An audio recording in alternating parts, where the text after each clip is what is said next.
আসসালামু আলাইকুম। আমি বর্তমান চাপড়ের শালকোচাত উপস্থিত আছি। এখানে উপস্থিত হওয়ার কারণ হলো আপনারা সবাই জানেন আজকে বিজয়া দশমী। তো সেই উপলক্ষে মা দেবীক বিসর্জন দেওয়া হব।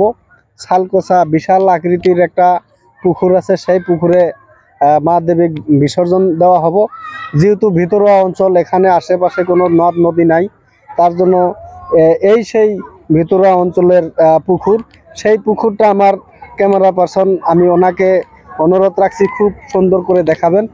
এয়া হলো আমার সেই ভিতরোয়া অঞ্চলের পুকুর।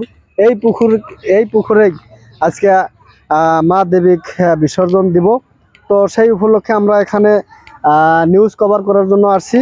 তো এখানে এই যে দেখতে পাচ্ছেন প্যান্ডেলটা, তার পাশাপাশি ওই যে দেখতে পাচ্ছেন সেই রাজার আমলের ঘর, খুব ভালো একটা সৌন্দর্যময় ঘর। সেই ঘরটাও আপনাদের সবাইকে দেখানোর জন্য আমি অনুরোধ করছি আমার ক্যামেরা পার্সনকে। তো অল্প সময় পরেই আমাদের যেটা বিসর্জন প্রক্রিয়া আরম্ভ হব। তো এখানেই সমাপ্ত করলাম, ধন্যবাদ।